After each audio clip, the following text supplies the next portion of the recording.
ఇది కథ కథానందనగరి, ఇది కమ్మని కథల లాహిరి, కమ్మని కథల లాహిరి, ఇది కమ్మని కథల లాహిరి. కథానంద లహరి సమూహ సభ్యులకి నమస్కారం. ఇప్పుడు వినబోయే కథానిక బహుమతి రచన చిర్రావూరు మదన్ మోహన్.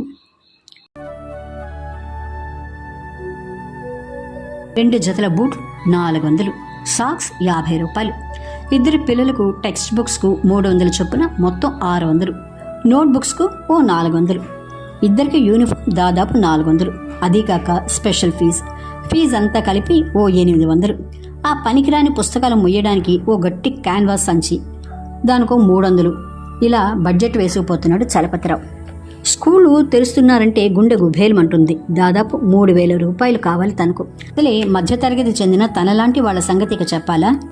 గవర్నమెంట్ వారి సలహా ప్రకారం తన 2 పిల్లల్నే కన్నాడు. కానీ వారిని గవర్నమెంట్ బడిలో చేర్చడానికి మనసులక పెళ్ళ మాట విని ప్రైవేట్ స్కూల్లో చేర్పించాడు చలపతిరావు. దానికి 2 కారణాలున్నాయి. ఒకటి, తమ ఇంటి నుండి గవర్నమెంట్ స్కూలు 2 మైళ్ళు పైనే ఉంది. చిన్నపిల్లలు ఒంటరిగా వెళ్ళి వచ్చే వయసు కాదు. రెండోది, తనకన్నా తక్కువ హోదాలో ఉన్న వాళ్ళు కూడా తమ పిల్లల్ని కుక్క గొడుగుల్లాగా పుట్టుకొస్తున్న ఆ ఇంగ్లీష్ మీడియం స్కూళ్ళలో చేరుస్తున్నారు. కనుక గవర్నమెంట్ స్కూల్లో చేర్పించడానికి నామోషపడి ఇంటికి పక్కనే ఉన్న ఓ ప్రైవేటు బడిలో చేర్పించేశాడు చలపతిరావు. ప్రతి సంవత్సరం జూన్ నెలలో డబ్బు కోసం తలకింజలైపోవటం పరిపాటి అయిపోయింది.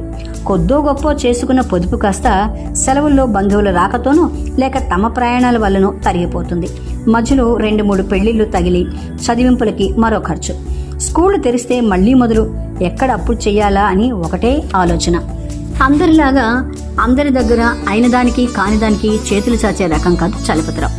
ఎవరిని డబ్బు అడగాలన్నా చచ్చేంత అభిమానం, నామోషి. కానీ అది పిల్లల భవిష్యత్తు గురించిన విషయం.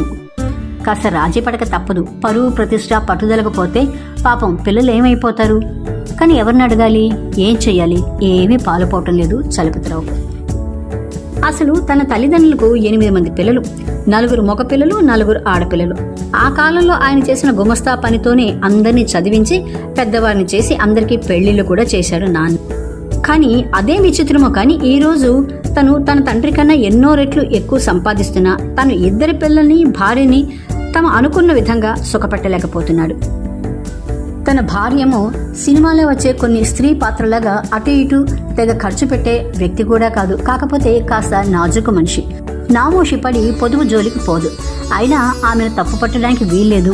ఇంటి చుట్టూ ఇరుగు పొరుగుతో తలెత్తుకు తిరగాలంటే ఆ మాత్రం చెయ్యి విదిలించకపోతే గౌరవం దక్కదు కదా. తమ ఇంట్లో తనకు తన భార్యకు వచ్చే పుట్టినరోజులు జ్ఞాపకం లేవు. సంవత్సరానికి ఒకసారి వచ్చే పెళ్లి రోజు జ్ఞాపకం ఉన్నా దాని జోలికి పోవటం మాని 4-5 సంవత్సరాలైంది. దానికి బదులు ఇప్పుడు పిల్లల బర్త్డేలు చోటు చేసుకున్నాయి. ఇక పొదుపు చేసిన జూన్ వస్తే చేతులు కాళ్ళు తన్నుకోవాల్సి వస్తోందంటే విసుగ్గా ఉంది చలపతిరావుకి. పోయిన సంవత్సరం ఇలాగే గింజుకుని చివరకు మోజుపడి కొన్న మోపెడ్ అమ్మి 2వ పిల్లని పెద్దవాడు చదివే స్కూల్లోనే చేర్పించాడు. తన నటరాజ సర్వీస్ బస్సులోనూ అప్పుడప్పుడు సహోద్యోగుల బండ్లలో లిఫ్ట్ అర్థిస్తూ ఇలా రోజులు గడిపేస్తున్నాడు. కానీ ఈ సంవత్సరం ఎలా చెయ్యాలా అని ఎంత తన్నుకున్నా విమోచనం దొరకట్టల్లా. మోపెడ్ అమ్మి మోపెడు పుస్తకాలు కొనిచ్చి పిల్లల్ని బడిలో చేర్చినప్పుడు వాళ్ళు తమకు ఒప్పజెప్పిన బాబా black ship twinkle twinkle little స్టార్లను విని ఎంతో ఆనందించేవారు చలపతిరావు దంపతులు. దానికి అన్ని వేలు ఖర్చు పెట్టాలా అన్న ఆలోచన రాలేదు వారికి. ఆ మధ్య చలపతిరావు తండ్రి వచ్చినప్పుడు, ఏది వీళ్ళకి వేమన శతకం సుమతి శతకంలో ఒక పద్యం కూడా నేర్పినట్టు లేదే వీళ్ళ బడిలో అని అంటే మొగుడు పెళ్ళాలు ముఖం చూసుకున్నారు. లోకం మారిపోయి రాకెట్ యుగంలో పరిగెడుతుంటే ఇంకా వేమన సుమతి అంటాడేమిటి ఈ మతిలేని ముసలాయన అని విసుక్కున్నారు ఇద్దరు.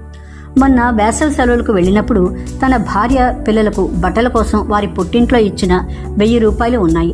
కనీసం ఇంకో 2000 రూపాయలు తను ఎక్కడి నుంచైనా సర్దగలిగితేనే తన పరువు దక్కుతుంది. లేకపోతే పసిపిల్లల చదువు ఆదిలోనే హంసపాద అయిపోతుంది. తను పడిన కష్టం అంతా వృధాగా బూడిదలో పోసిన పన్నీరైపోతుంది. ఆఫీస్లో ఏదైనా ఫెస్టివల్ అడ్వాన్స్ వేద్దామంటే తీరా ఈ జూన్ జూలై నెలల్లో పండగలు లేవు. అందుకే ఆ బ్రిటిష్ వాడు జూన్ నుంచి ఏప్రిల్కు అకాడమిక్ ఇయర్ అన్నాడేమో. మొత్తానికి దొరబుర్రే ఇలా ఆలోచిస్తున్నాడు చలపతిరావు. సార్ పోస్ట్ మ్యాన్ కేకతో ఈ లోకంలోకి వచ్చాడు చలపతిరావు. ఏదో రిజిస్టర్డ్ పోస్ట్. సంతకం పెట్టవలసిన చోట పెట్టి కవర్ తీసుకుని తెరిచి చూశాడు. నారీలోకం పత్రిక కార్యాలయం నుంచి తనకు ఉత్తరం. 2000 రూపాయలకు ఒక చెక్కు. తన కళ్ళను తనే నమ్మలేకపోయాడు. గబగబా ఉత్తరాన్ని చదివాడు చలపతిరావు. ఆర్య, మేము నిర్వహించిన మగవారి వంటల పోటీలో వేసవికి తగినట్టు మీరు పంపిన నేషనల్ ఇంటగ్రేషన్ లస్సీకి మొదటి బహుమతి ప్రకటించాం. దానికి సంబంధించిన చెక్ 2000 రూపాయలు దీనితో జతపరుస్తున్నాము. అభినందనలతో సంపాదకురాలు, నారీలోకం పత్రిక. బిభ్రమంతో చెక్కును అటు ఇటు తిప్పి చూశాడు చలపతిరావు. 2200 అని మళ్ళీ చూసుకున్నాడు. 2000 దాదాపు ఉత్త పుణ్యానికి వచ్చింది.